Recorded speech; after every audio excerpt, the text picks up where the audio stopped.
Hello, everyone. Welcome back to the English Learning Podcast, where we help you improve your English skills one step at a time. I'm your host, Jason, and today we're diving into an exciting and highly requested topic: how to boost your English with American accent tips. Hi, everyone. I'm Julia, your co-host, and I'm thrilled to be here today. The American accent is something so many English learners want to master, and for good reason. It's not just about sounding like a native speaker, it's about being understood clearly and feeling confident when you communicate. Exactly, Julia. In this podcast, we're going to explore what makes the American accent unique, share practical tips to help you sound more natural, and even tackle some common challenges that learners face.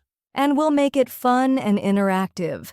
So, if you're ready to boost your confidence and work on that American accent, stay with us until the end. You're going to learn a lot today. Absolutely. And if you're new here, don't forget to hit that subscribe button so you never miss out on our English learning tips. All right, let's jump right in. All right, let's start by talking about why focusing on the American accent can be so important for English learners. Julia, what do you think? Well, Jason, the American accent is one of the most widely recognized English accents in the world. Think about it. Movies, TV shows, music, and even business communications often feature American English. So, mastering it can help learners connect with a global audience. That's a great point. It's not just about sounding American, though. A clear American accent helps people understand you more easily, whether you're speaking to someone in the U.S. or even someone from another country who's familiar with American English. Exactly. Plus, having a confident accent can make a huge difference in how you feel when speaking English. When you know you're being understood, it boosts your self-esteem, whether it's in a job interview, a presentation, or even just a casual conversation. Right. And it's not about being perfect or losing your unique identity. It's about clarity and communication. An accent is just one tool that makes your English more effective. I love that, Jason. And here's another interesting fact. Improving your accent can also sharpen your listening skills. When you practice the sounds and rhythm of American English, you naturally become better at understanding native speakers. That's true. So, learning the American accent isn't just for speaking. It's for listening, connecting, and communicating effectively. And the best part is, it's something anyone can learn with the right mindset and practice. Absolutely. So, if you've been thinking about improving your American accent, remember, it's not just about sounding like someone else. It's about becoming the best, clearest version of yourself in English. Well said, Julia. With that, let's dive into the specifics. In the next segment, we'll explore the key features of the American accent and how you can start practicing them today. Now that we've covered why the American accent is so important, let's break it down. What exactly makes the American accent unique? Julia, do you want to start with one of the key features? Sure, Jason. One of the most noticeable things about the American accent is how vowels are pronounced. American English has a lot of long, drawn-out vowels. For example, the word cat has a broader A sound compared to British English. And don't forget about the R sounds. They're much stronger and more pronounced in American English, like in car, water, or doctor. That's a great point. American English is what we call rhotic, meaning the R sound is emphasized even at the end of words. In contrast, in British English, that R is often silent. Try saying car the American way. Car. Exactly. Another key feature is the flap T sound.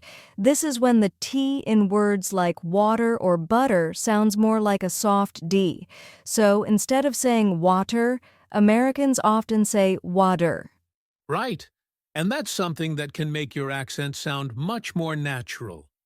It's subtle, but practicing this can really help. Another thing to note is the rhythm of American English. It has a clear stress pattern, with some words or syllables being emphasized more than others. That's true. For example, in the phrase, I'm going to the store, the stress naturally falls on going and store. The smaller words like I'm and to the R less emphasized and spoken quickly. Understanding this rhythm can make your speech sound more fluid. Good point, Julia. And let's not forget intonation, how the pitch of your voice rises and falls. In American English, we tend to use a rising intonation for yes or no questions like, "Are you coming?" But for statements, we use a falling intonation, like, "I'm going to the store." Intonation really makes a difference. Another unique aspect is the use of connected speech. Americans often link words together when speaking quickly. For example, instead of saying, "What do you want?" word by word, it sounds more like, "What do you want?" Yes, that can be challenging at first, but practicing these patterns helps a lot. So to summarize, focus on your vowels, the strong R sounds, the flap T, rhythm, intonation, and connected speech. Exactly. And don't worry about trying to perfect all of this at once. Start with one or two features, practice them, and gradually add more as you become comfortable. Great advice, Julia. Up next, we'll share some tips and exercises you can use to practice these features in your daily life. Stay tuned. Now that we've covered the key features of the American accent, let's talk about how you can practice it effectively. Julia, do you want to kick things off with a tip? Of course, Jason. One of the best ways to start is by listening to native speakers. You can watch American movies, TV shows, or even YouTube videos. Pay close attention to how they pronounce words, their intonation, and how they connect words. That's a great tip, Julia. And while you're listening, try to practice shadowing. For those who don't know, shadowing is when you listen to a native speaker and repeat what they're saying almost at the same time. It's like being their echo. Yes, it's such a powerful exercise. You're not only mimicking their words, but also their rhythm, tone, and stress patterns. A good trick is to start with short clips or phrases and gradually work your way up to longer conversations. Another great way to practice is by recording yourself. When you speak, record your voice and then compare it to a native speaker saying the same thing. This can help you catch areas where your pronunciation or intonation might be different. Absolutely, Jason. And here's another fun one. Practice with tongue twisters. They're great for improving your pronunciation and clarity. For example, try saying, Peter Piper picked a peck of pickled peppers, focusing on each sound. Tongue twisters are such a fun way to practice. And here's something many learners overlook. Learning the International Phonetic Alphabet, IPA. It might sound technical, but it's a tool that shows you exactly how to pronounce each sound in American English. That's a fantastic idea, Jason. The IPA can be so helpful, especially for tricky sounds like the th in think or that. Speaking of tricky sounds, practicing minimal pairs, words that differ by just one sound, can really help too. For example, bit and beat or van and fan. Good point, Julia. And don't forget about tools like language learning apps or accent training apps. Many of them have exercises specifically for practicing pronunciation. Some even have AI feedback to help you improve. Yes, and one more tip. If possible, Try to find a language partner or coach who's a native speaker. Practicing real conversations is one of the best ways to improve. Even if you don't have a partner, you can try talking to yourself or reading aloud to get used to the sounds and rhythm. That's true. Remember, the key is consistency. Spend just 10 to 15 minutes a day practicing these tips, and you'll notice a big difference over time. Exactly, Jason. And don't be afraid to make mistakes. That's how we learn. The more you practice, the more natural the American accent will feel. Great advice, Julia.